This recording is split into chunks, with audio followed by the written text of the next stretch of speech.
vigorously, as we just saw before.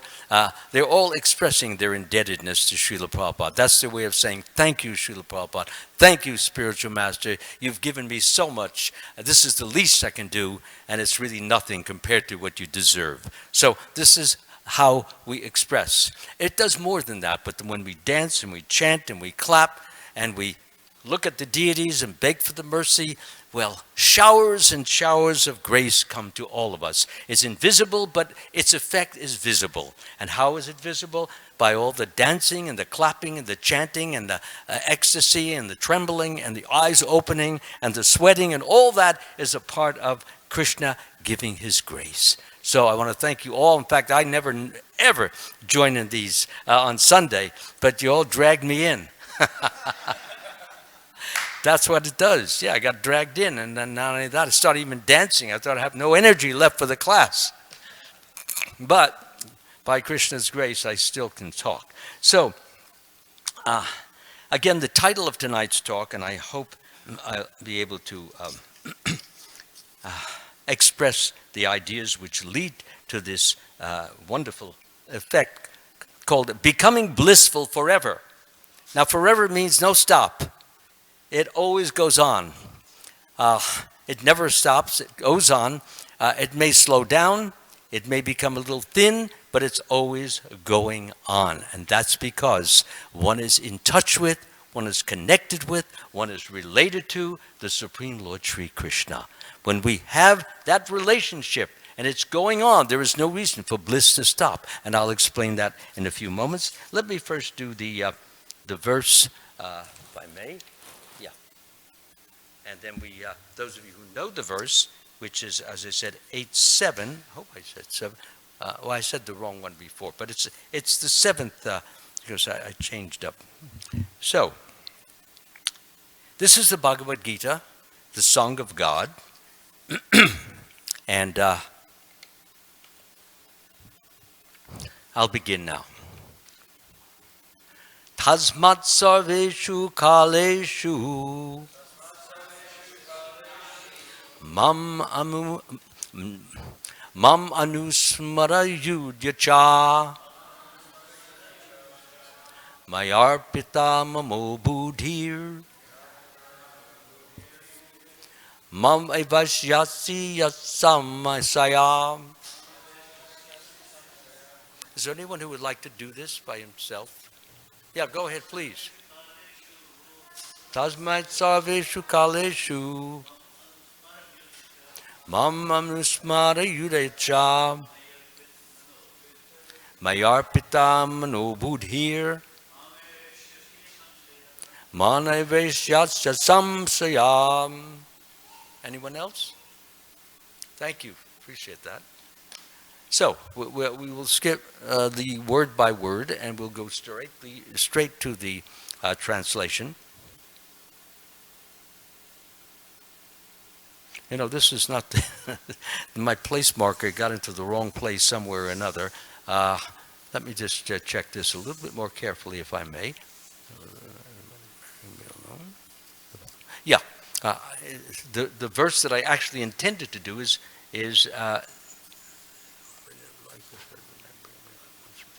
no, that's not it either. Anyway, it doesn't really matter because all these verses I'm prepared to talk on. So what we just did is number 7. So let me give you the translation.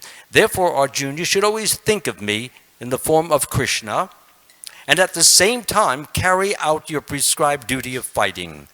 With your activities dedicated to me, and your mind and intelligence fixed on me, you will attain me without a doubt. So let's do that together. Therefore, Arjuna, a little louder. Therefore, Arjuna, better, you should always think of me in the form of Krishna, and at the same time, carry out your prescribed duty of fighting. With your activities dedicated to me, and your mind and intelligence fixed on me, you will attain me without doubt. This is the purport of commentary by Srila Prabhupada. This instruction to Arjuna is very important for all men engaged in material activities. The Lord does not say that one should give up his prescribed prescribed duties or engagements. One can continue them and at the same time think of Krishna by chanting Hare Krishna. This will free one from material contamination. And engage the mind and intelligence in Krishna. By chanting Krishna's names, one will be transferred to the spiritual planet, Krishna Loka, without a doubt. Very important verse, because sometimes people come to me and they say, well, how can I think of Krishna while I'm, for example, on my computer? How can I think of Krishna when I'm reading something? How can I think of Krishna while I'm driving my car? How can I think of Krishna while I'm swimming in the Pacific Ocean? Yeah, that's what it says here. And in all activities, that includes swimming. Yeah, backstroke, front stroke, any which stroke you do. But Krishna, Krishna, Hari, Hari. So if you do that, it's not going to be a frivolous activity. It's going to be a spiritual activity because you involve Krishna in the activities. And don't think you can't have fun with Krishna when you're doing the backstroke and saying, Hare Krishna, Krishna Krishna, Hare Hare. Yeah, it can. You can involve Krishna in just about anything, except those perhaps activities which require a certain amount of what we call mentation or thought, and your thought is going in one direction on a particular item. But when you finish that, then you can again return to either chanting, or if you're on a computer, what can be done. I have a nice picture of Krishna right in the center on top of the computer, and so when I'm typing away and I look up, there he is. Now Krishna says, whatever you do, whatever you eat, whatever you offer, or whatever you give away, do this as an offering unto me. So therefore, it's not only I look at Krishna, but I am offering what I am doing as a loving service to Krishna, and that makes it sacred. If I didn't do that, it would still be good, but it wouldn't be as good because of the fact that it is an offering, and Krishna is saying, please give what you have, whatever you do, whatever you eat, whatever you offer, whatever you give away. Do this as an offering unto me. Normally we give to ourselves because we love ourselves. So Krishna is saying, love me more than yourself, and you will see amazing happenings in your life in the form of ecstasy and bliss and happiness. Okay, so therefore Krishna is giving us a very, very wonderful opportunity to truly become, as it's mentioned, blissful forever. If I can just go back a little bit.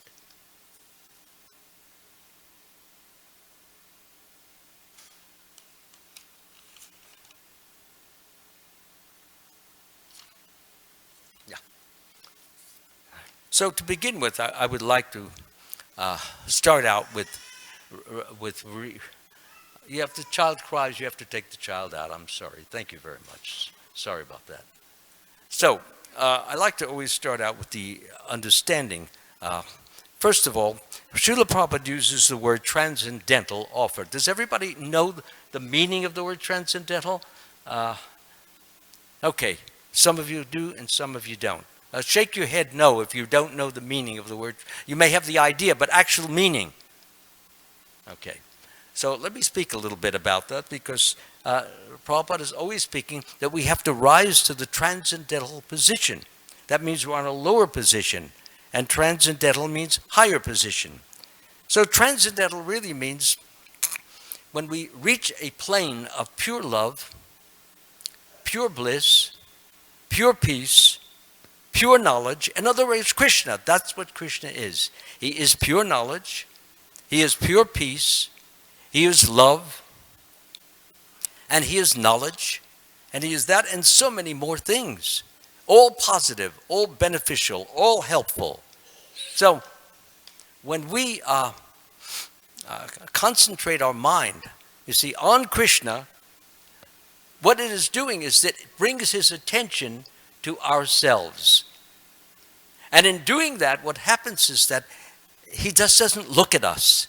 He gives us his mercy. He gives us his bliss. He gives us his peace. He wants us to make improvement. And he enables us or helps us.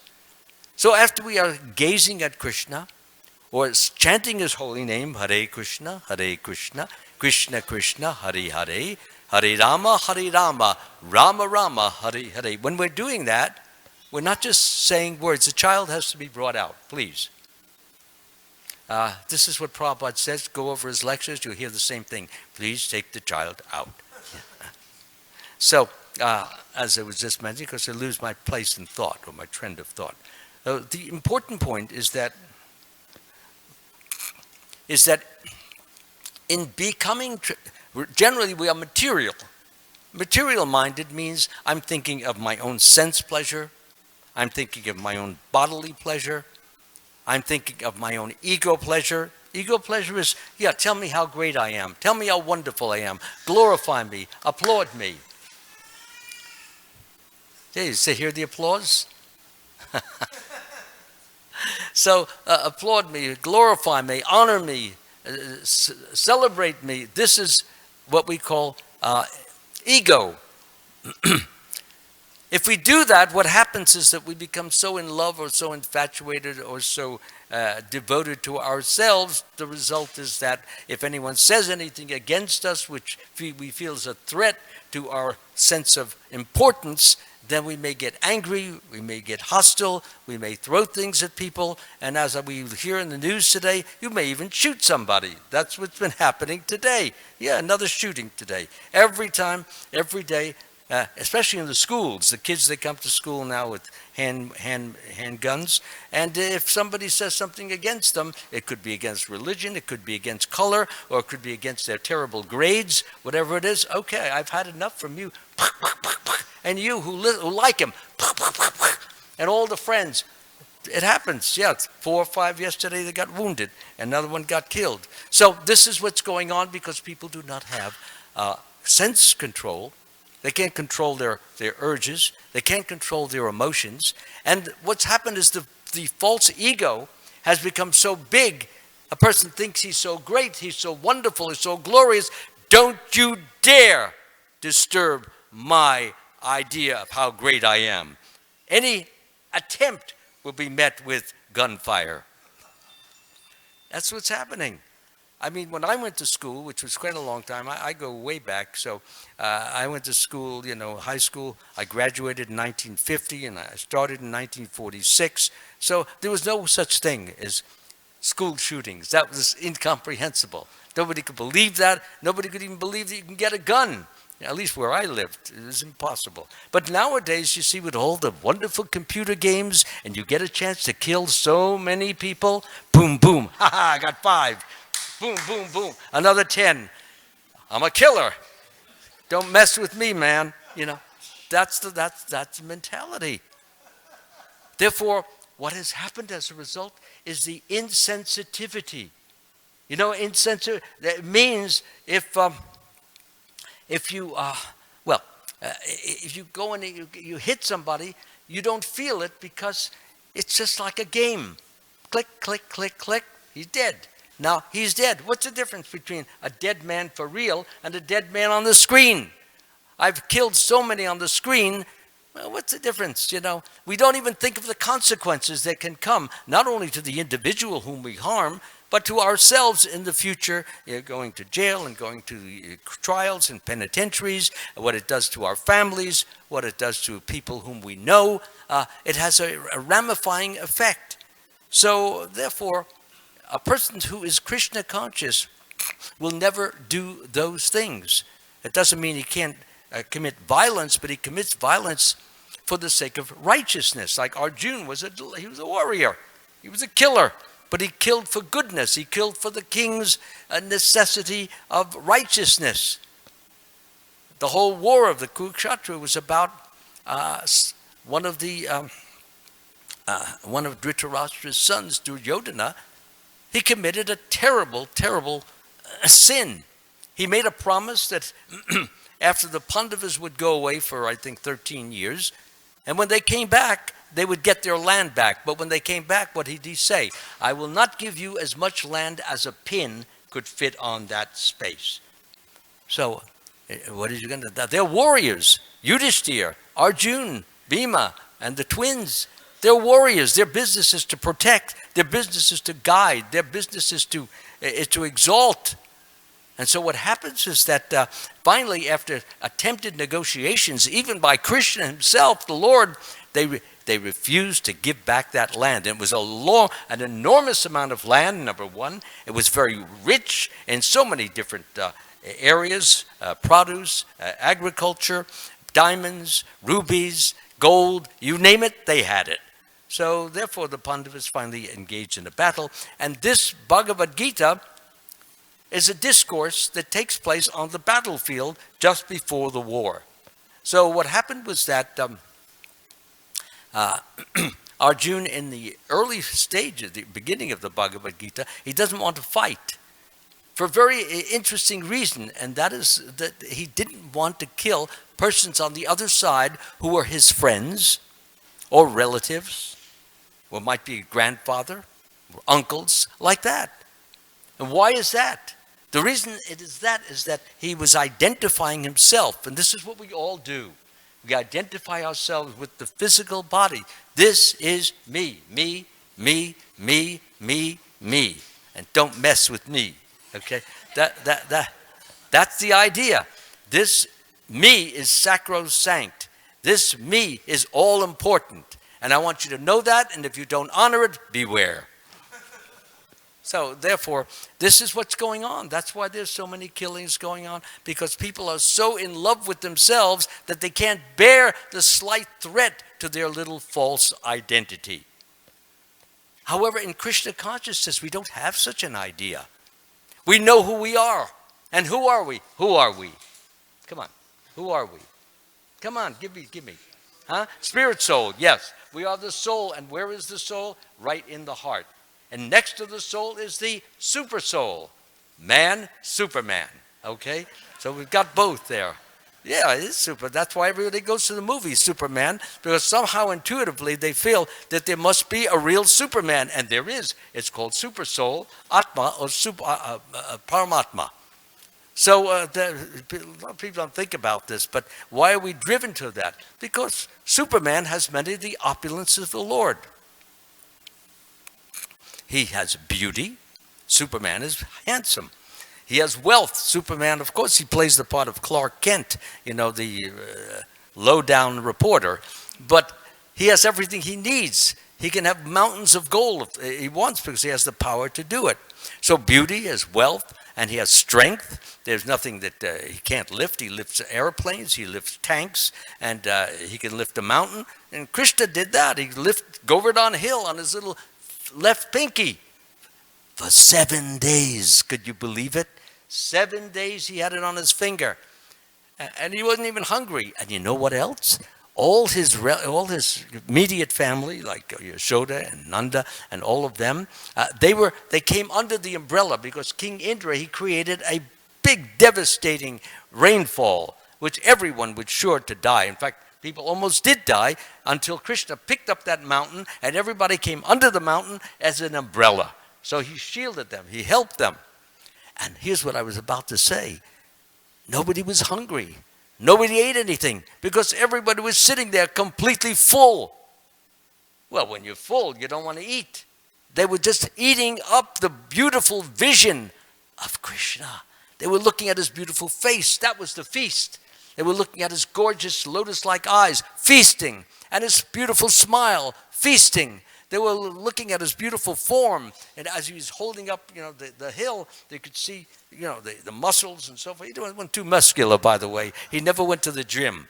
He didn't have to do that, which shows you what real strength comes from. Balaram, from Krishna, is from within, and it's a spiritual thing, not a physical thing. So sometimes you see all these guys with the rippling muscles, and then the first flu season comes, they're down on their back. Can you imagine a little bug gets inside and takes this big mass of humanity who's weighing like 250 pounds, is rippling, just, as they say, rip to the max. And so, therefore, and he's thinking, he's smart, he's got a batch of trophies, and there's nobody who can mess with him, nobody could do anything to him. And what happens? The little bug gets in there and wipes him out, knocks him down. 3 weeks, the guy's on his back. Big straw, and then you get this thin guy who just lives on juices and raw roots and vegetables and seeds and nuts. He's healthy. The bug gets in him and dies. Why? Because he's got the right stuff inside, which keeps him immune. Whereas the other, they think that all they have to do is put in the protein powder, and that's going to keep them well. No way. It just doesn't work that way. But anyway, we live in a world of illusion, and that's one of the illusions there. By the way, I'm not talking against that, because I used to be one of them. In fact, for 10... I'm serious. Yeah, I was even in the magazines and all that junk. So, yeah, really, all this kind of business, profiles, hair, the whole. Anyway, I got out of that. Thank God. I still remember going from 160 pounds, and I got the yoga book, and I said, hey, this is where I want to go. I want to meet God. He's more powerful than I can ever be, and any of these guys showing up, they're nothing compared to the Lord. So, therefore, we fast down, and we do it as a love offering to Krishna. You get rid of all the extra pounds, and then you feel light, and you feel that you can really move about much more easily, and you're not walking around with a big gorilla stance, You ever see the gorillas walking? We all used to walk together. It was the gorilla walk. And you move your hands like this. So people would say, they'd see all these muscles. Wow, look at this guy. And I'm thinking, I don't believe it. The first flu, but boom, we're on our backs. So what I want to try to bring out in this is that real strength comes from within. Let me explain transcendence now. For example, let us say it's about 3 o'clock in the afternoon, okay? And clouds start gathering, and they become darker and darker and darker. The clouds are darkening. So what happens is that right after that, a big, heavy rainfall comes, okay? It's almost like nighttime, and yet above those clouds, as you go up, up, up, we've all been in, many of us, how many have been in airplanes? Just about everybody. Okay, so when you go up in an airplane and you go out in a rather dark, rainy day, as the plane ascends, what happens is that the darkness becomes less and less, or it becomes gray, and you keep going up, and then it's white, and then it's whiter, and then as you keep going up, you're seeing sunshine. Down below, everything was dark. Up above, there's sunshine and blue sky. That's what transcendence is. When you're up in the sunshine and the blue sky, and when you're in the material consciousness, you're down on the lower level in the darkness and hardly able to know or see anything in front of you because it's very dark. And plus, we're getting drenched by all the material different things that harm us or hurt us, one of which I just mentioned is diseases and different kinds of injuries, different kinds of accidents, different kinds of problems that and sometimes we even can't even solve them. They're so difficult. Problems of the body, problems of the mind, problems of the intelligence. We can't figure out, some days you get up, you can't even figure out 1 and 1 makes 2. Yeah, it can be like that. I've had those kind of things. Not recently, though, thank God. So the important point that I want to emphasize is this, is that when we connect with Krishna, when we relate, to the Supreme Lord, connect means you chant Hare Krishna, you're connecting with Krishna. He has injected in his name his potencies. What potencies? His peacefulness, his joyfulness, his knowledge, and his love. This is what Krishna is. So when we connect with Krishna simply by chanting his glorious, wonderful, amazing name, Hare Krishna, Krishna Krishna, Hare Hare, Hare Rama, Rama Rama, Hare Hare. Thank you. I'm glad we've got the arms up. Lord Chaitanya he's clapping. He's happy that everybody is listening, and everybody wants to celebrate the Lord with their arms up. It's a form of worship. So anyway, getting back, the main point is that Krishna is all those things. Now, when we chant the holy name, those qualities that I just mentioned, all bliss and all peace and all knowledge and all love, which is what Krishna is. He is that. So when we chant, it's not merely a sound. It's more than a sound. For example, Krishna has injected into his own name endless degree of what I just mentioned. So that when we begin to chant his name, we associate with him. Srila Prabhupada mentions again and again, this is the way to associate with God. It's such an easy way, but it seems too easy. And so many people don't give it as much chance or opportunity as they should. Srila Prabhupada, for those who want to be very serious devotees, has prescribed 16 rounds of japa. So when we chant Hare Krishna and so forth, what happens is that when it is done properly, when it is done with our mind focused and fixed upon the name, when it is done with the feeling of gratitude that we're touching Krishna, he's allowing us to come near to him through his name, we should feel indebtedness. That's a great blessing. It's a great glory that we can get. We who have committed so many offenses, so many sins, so many evils, so many wrongs, and in spite of that, Krishna said, I don't care, I don't give a darn about that. All I care about is that you're making effort to get better, to get higher, to come closer to me, and I will do everything in my power to help you get there. So, thank you so much. He's thanking us, but we really should be thanking him. Look at, he gives us food, gives us clothing, gives us shelter, health, and strength, and guidance, and direction. All these things Krishna is giving us, and most of the time we take them for granted. When you turn the faucet on, do you say, thank you, Krishna? He doesn't have to give you a faucet. In many places in the suburbs or the hinterlands, especially in India, they don't have the faucet. They just go out and go to the well, okay? They don't have a shower. You have to take a bucket, and into the well, pick it up and throw it over yourself. And it's ice cold too. No warm water in many of these thousands and thousands of people don't have. But Krishna is giving us all these wonderful blessings. Doesn't he deserve at least a thank you? I'm serious, yes. The more you thank the Lord and show your respect to the Lord, an appreciation of the Lord, the more pleased he is with us. Because that's what creates a relationship. When you not just take something for granted like a little child does, although he has a relationship, he really doesn't get a true relationship until he can understand what his parents have gone through, how they have slaved, how they endured, how they sacrificed, how they did so many things just to feed him and clothe him and shelter him. I never even thought about how backbreaking my father was involved. Until finally I had to go out and work. Then I realized how much he did for me and how much love he was showing, and he never complained. And never said to me, you owe me something. Never. This is pure love. So Krishna is giving us so much love. So when we turn on the water, as I said, or when you eat food, the food is coming from Krishna. There are so many places where people are virtually starving and even actually starving. Some of these places, we drop lots of food, and these revolutionaries or rebels, they come, they take the food, and nobody gets it. And the people who are there, they just drop dead out of starvation. Many of it's happening.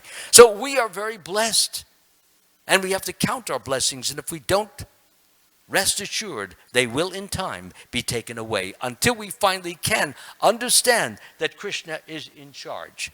And if Krishna is in charge, and we recognize that, and we appreciate that, what happens is that Krishna will continue to take care of us, continue to guide us, continue to help us, continue to direct us. Excuse me, but we have a class going on. Thank you so much. So Krishna will continue to help us. So therefore, when we chant Hare Krishna, it's not just a batch of words or a batch of sounds. It's feelings.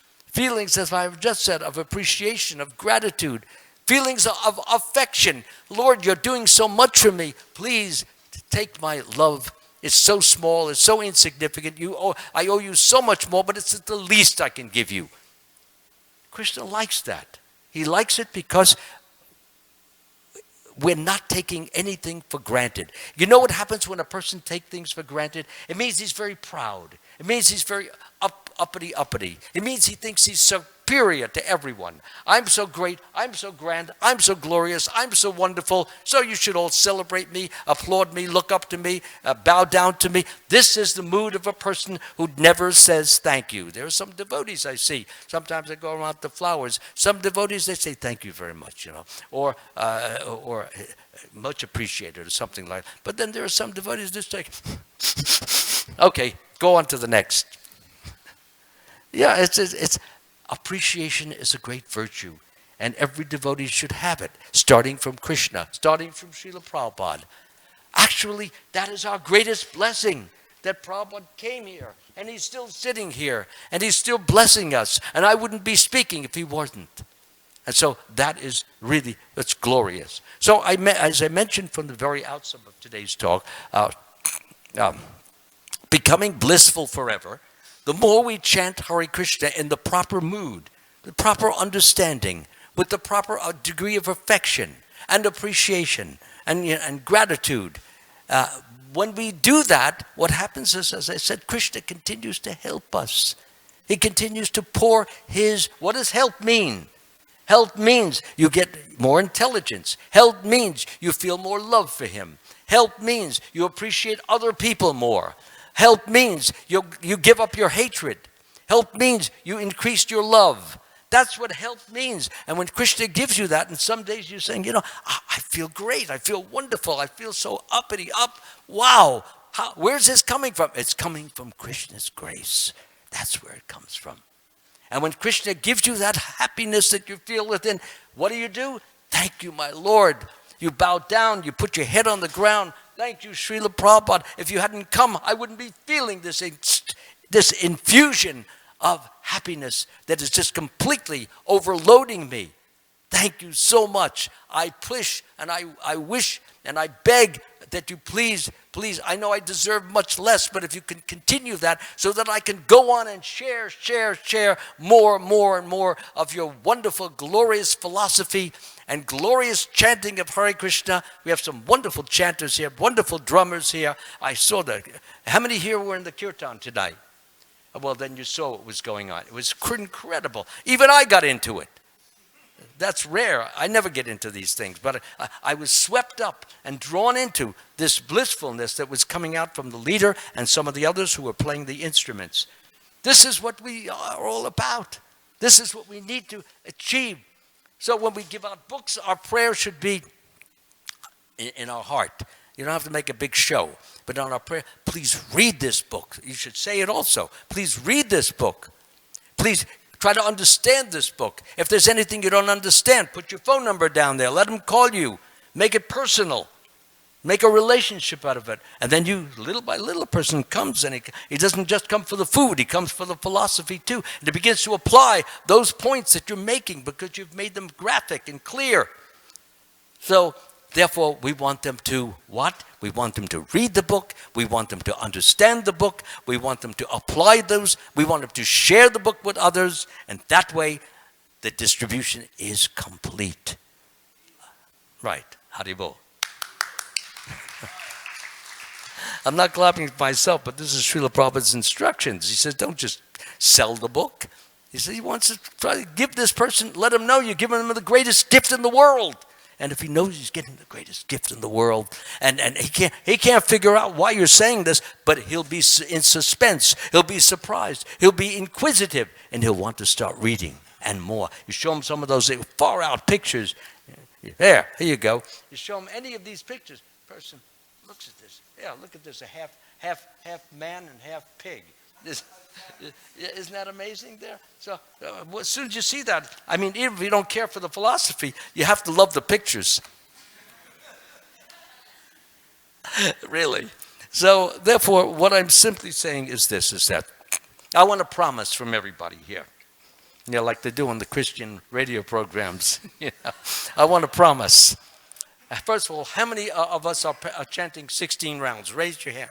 1, 2, okay. Oh, quite a number. Okay, how many of you are chanting at least 8 rounds? Please, chant your hands. Then the 16s can keep quiet. Wonderful, good. Okay, those of you, how many are chanting no rounds? Now, you don't have to feel ashamed. I won't kick you out. Yeah, nobody, everybody's chanting. Wonderful. Okay, no rounds over there. Starting tomorrow, 1 round. Okay, it's for you. Your life has just been transformed, really.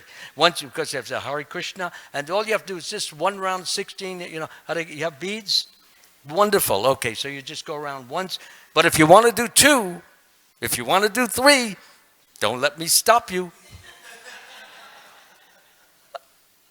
So please engage as much as you like. And anyone who's doing 16, if you want to do 17 or 18 and you got fired up from the class or fired up from the kirtan, please do them with my compliments, with my pleasure. Thank you all so much for coming, for hearing, for listening, and encouraging me, and encouraging everyone here to go on with their Krishna consciousness and become blissful forever. Hare Krishna. Amala-bhakta Swami. Is there anyone who has a question in regard to what I've said? I mean, if it's really bothering you, I will be happy to take it. Everyone's satisfied? Everyone believes in Krishna? Yes. Good. Thank you. Okay, Thank you.